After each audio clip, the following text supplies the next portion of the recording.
વડોદરા મહાનગરપાલિકાની સામાન્ય સભામાં કોંગ્રેસના કોર્પોરેટર અલકાબેન પટેલે પીવાના ગંદા પાણીની સમસ્યા મુદ્દે આક્રમક રજૂઆત કરી હતી।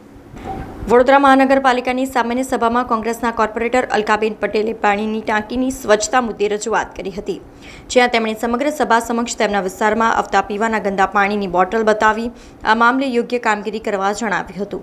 આ સાથે જ પાણીની ટાંકીમાંથી પક્ષીઓના પીછા નીકળવા મુદ્દે તંત્રનું ધ્યાન દોર્યું હતું અને નાગરિકોને પૂરતું તથા શુદ્ધ પીવાનું પાણી ક્યારે મળશે તેવી આક્રમક રજૂઆત કરી હતી।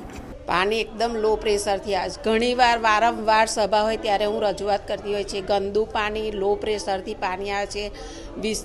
લોકોના સ્વાસ્થ્યની સાથે ચેડા થતા હોય ને એવું લાગે છે મને, કારણ કે પહેલાં આવતું હતું મછલીવાળું પાણી આવ્યું, ઝીંગાવાળું પાણી આવ્યું, હવે આ વખતે આવ્યું તો પક્ષીઓના પીછા।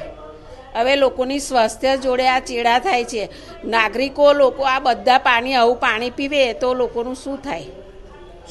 પાણી જીવન જરૂરિયાત વસ્તુ છે, પાણી વગર કોઈને ચાલે નહીં। તો કમસે કમ તમે પાણી તો ચોખ્ખું આપો।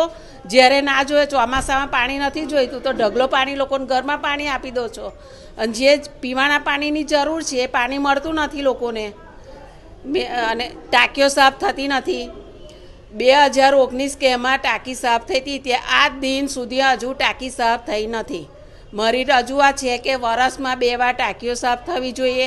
આપણે ઘરની ટાંકી 2 મહિનામાં ટાંકી સાફ કરતા હોય તો એ મોટી ટાંકીઓ છે એ 6 મહિને તો સાફ કરે તો લોકોને ચોખ્ખું પાણી મળે, લોકોનું સ્વાસ્થ્ય સુખી રહે।